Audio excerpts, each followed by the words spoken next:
অন্ধ হয়ে ঘুরতেছে রাস্তায় রাস্তায়, একটা পয়সা দে রে বাবা, একটা পয়সা দে। কথা ঠিক কিনা বলেন? হাত পাতে আর মানুষের কাছে টাকা চায়, পয়সা চায়, চোখে দেখে না, কাজ করতে পারে না, কাজ করতে পারে না। এমনি মানুষের সাদকা নিয়ে জীবন বাঁচাইতেছে। দুনিয়ার এত সুন্দর পৃথিবী আল্লাহ তৈয়ার করলো, কিছু দেখতে পারলো না। কথা সুবহানাল্লাহ বলেন।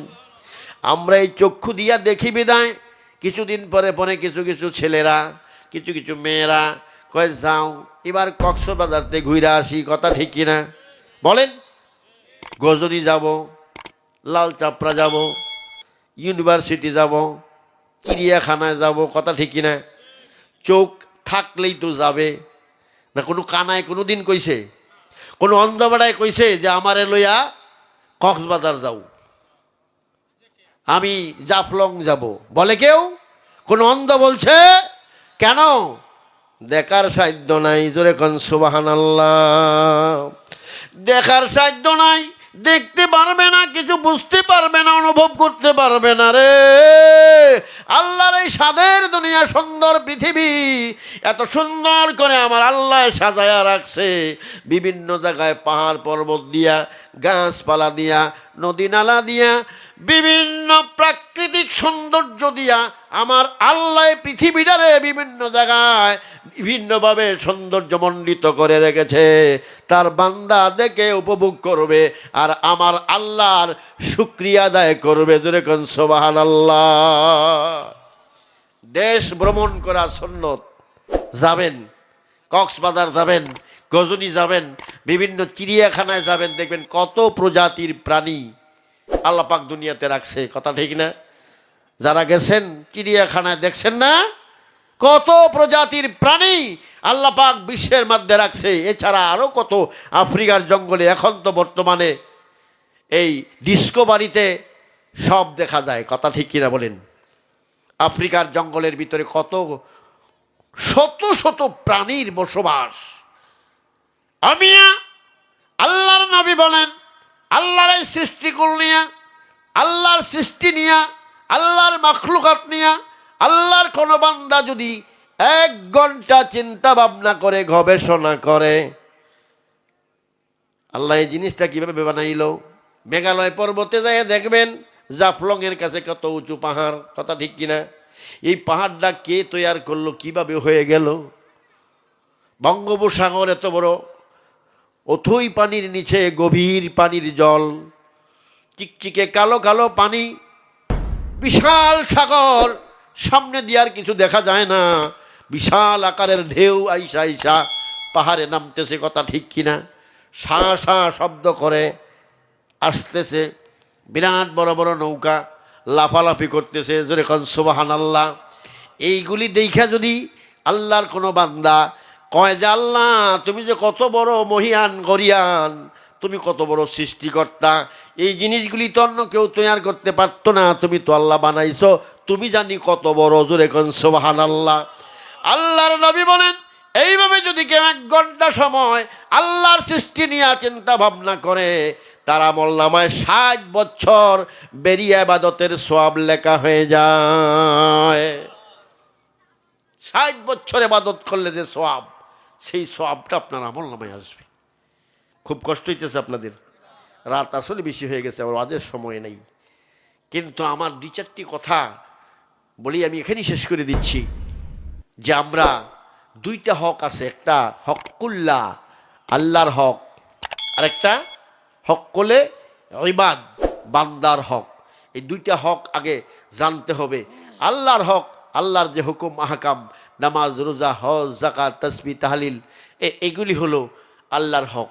এগুলি যদি কেউ না করে, আল্লাহর কাছে ক্ষমা চাইলে আল্লাহ পাক মাফ করে দিবে। কথা ঠিক আছে? কিন্তু বাবা, যদি কেউ কারো হক নষ্ট করেন, সম্পদের ক্ষতি করেন, তাহলে এইটা কিন্তু আল্লাহ মাফ করবে না। সেজন্য বান্দা যখন উল্টা পাল্টা বলতে শুরু করবে জবান দিয়া, আল্লাহ পাক জবানটারে মোহর মেরে দিবে, স্টপ করে দেবে। তারপরে বলবে যে তোমার শরীরে যা আছে, তুমি যা করে আসছো, এখন বাস্তবিকভাবে বাস্তবতার মধ্যে তোমার অঙ্গ প্রত্যঙ্গ আমি আল্লাহর সাথে কথা বলবে। জোরে কোন সুবহানাল্লাহ।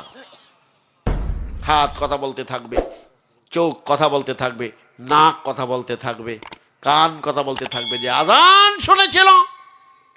ও আমার আল্লাহ, তোমার এই বান্দা আমার এই দুইটা কান দিয়া মসজিদে আজান শুনেছে, কিন্তু কোনোদিন জামাতে যায় নাই।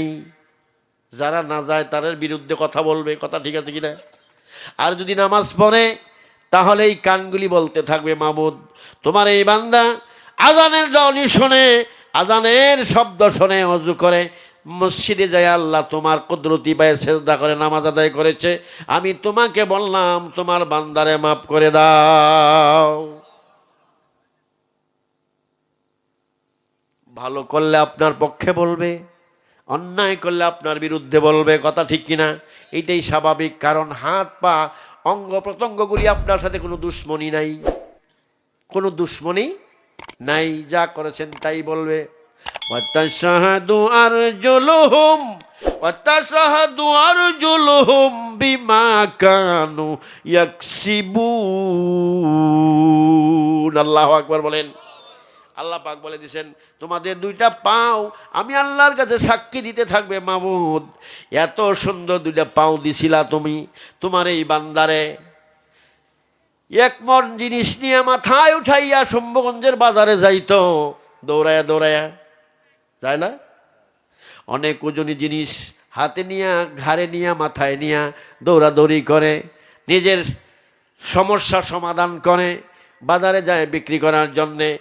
এত শক্তিশালী তুমি দুইটা পাও দিয়েছিলা, এগুলি দিয়ে হাঁটে হাঁটে চলত, কিন্তু আল্লাহ এই পাও দিয়ে কোনোদিন মসজিদে গেল না, নামাজ পড়ল না, মাহফিলে গেল না, সবাই যায় নাই, গানের দলের ভিতরে যায় ঢুকছে, নাচানাচি দেখছে, অন্যায় কাজের মধ্যে সামিল হয়েছে এই দুইটা পাও দিয়া। খোদা গো তোমার দরবারে নালিশ, তোমার বান্দার উচিত বিচার চাই। জোরে কোন সুবহানাল্লাহ। কারো কোনো দোষ আছে? আপনি যা করছেন তা পাবেন, অসুবিধা আছে? এই কারণে মুখটা বন্ধ করে দেওয়া হবে। আপনার অঙ্গ প্রত্যঙ্গগুলি কথা বলতে থাকবে আমার মাবুদের সাথে। এরপরে আল্লাহ পাক বলবে, বান্দারে আমার ফেরেশতারা তোর বিরুদ্ধে লেখছে, মিথ্যা লেখছে, কত কিছু কইলে, আমলনামাও স্বীকার করলে, কথা ঠিক না? আমলনামাটা আসছে কোত্থেকে? তুই যেদিন তোর মায়ের গর্ভে রুহুটা দিয়েছিলাম, মায়ের গর্ভে তুই যেদিন রুহু অবস্থায় গিয়েছিলে, সেই দিন থেকে দুইজন ফেরেশতা আমি তোর জন্য নিয়োজিত করে দিয়েছিলাম। তোর যখন রুহুটা বের করে নিয়ে আসছি দুনিয়াতে, সেই সময় দুইটা ফেরেশতা আলাদা হয়ে গেছে। তোর এখন সুবহানাল্লাহ। সারা জীবনের টপ টু বটম সমস্ত কাজকর্ম তোমার, রাত দিনের সব কিছু আমার এই দুই ফেরেশতা ভিডিও করে, ক্যাসেট করে জমা রাখছে আমি আল্লাহ পাকের দরবারে। জোরে কোন সুবহানাল্লাহ। সেই দিন হাসরের ময়দানে ইয়াউমাইযিস দুরুন নাসু আশতাতান লিউরাউ আমালাহুম। আল্লাহ পাক বললেন, সেই দিন মানুষ অস্থির হয়ে যাবে, পাগল হয়ে যাবে হাসরের ময়দানে নিজের আমলগুলি দেখার জন্য। কলিজাটা খালি ধরপর ধরপর করতে থাকবে, কথা ঠিক কিনা? হাই হাই রে, হাসরের দিন আমল নামাটা কি আমার ডাইন হাতে আসে না বাম হাতে আসে? فَمَن يَعْمَلْ مِثْقَالَ ذَرَّةٍ خَيْرًا يَرَهُ। আল্লাহ পাক বলেন, দৌড়াদৌড়ির কোনো প্রয়োজন নাই, লাফালাফি কইরো না, কোনো অসুবিধা নাই, হবে না। দুনিয়ার জমিনে তুমি যারা পরিমাণে একটু ভালো কাজ করেছো, নেক আমল করেছো, ভালো কাজ করেছো, নেক আমল করেছো সামান্যতম, এইটাও আমি আজকে তোমারে দেখায়া দেব। সুবহানাল্লাহ বলেন। وَمَن يَعْمَلْ مِثْقَالَ ذَرَّةٍ خَيْرًا شَرًّا يَرَهُ। আল্লাহু আকবার বলেন। আল্লাহ পাক বলেন, তুমি যারা পরিমাণ অন্যায় করেছো, অপরাধ করেছো, খারাপ কাজ করছো, এইটাও আজকে আমি তোমারে দেখায়া দিব। লাফালাফি করলে কোনো লাভ হবে না, আজকে দৌড়াদৌড়ি করে লাভ নাই। তোমার আমল তোমার কাছে থাকবে, যার যার আমল যার যার কাছে থাকবে।